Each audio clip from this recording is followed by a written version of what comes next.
YouTube? Welcome back to the channel. Today I'm going to do my second lighting install / review of the F150 LEDs vent lighting strips for the 250s. So it's pretty basic.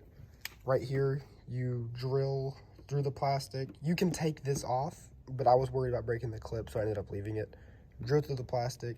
You drill through a small aluminum wall right there that leads into the engine bay. As you can see back there in that corner, they come out over some foam. There's like a little insulation, you just pull it around that. The wires they give you are insanely long. I had no issues with length. I had to trim them quite a bit. I brought this negative cable to the negative terminal on the driver's side battery, right at that.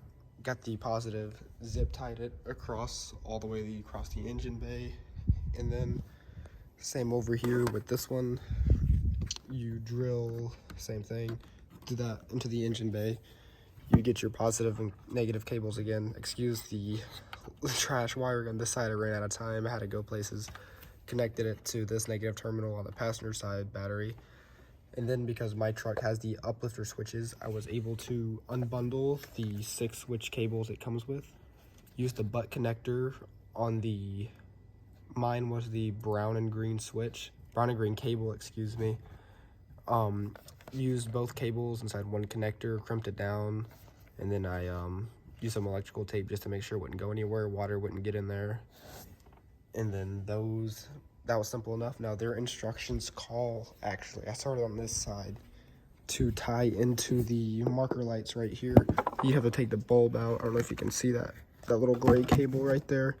You'd have to take that out, strip the sheathing back, I actually have the clips it comes with inside the truck.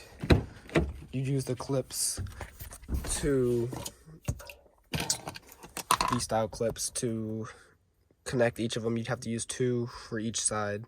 Connect it with that. That was not working for me. I lost the cable inside the engine bay. It was too much of a hassle, so I ended up leaving it be.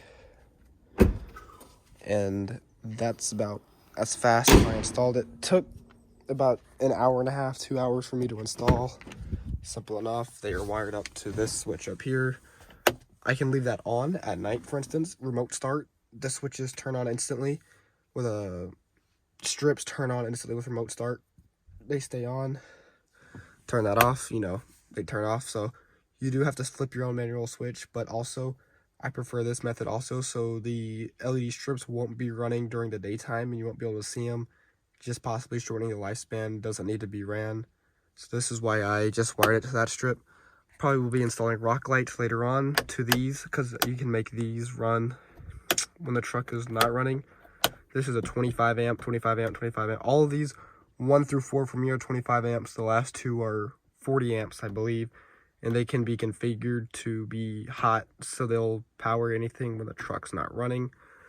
And that's going to be the end of this video. I'll add a clip up of the lights working at night and what they look like. But yeah.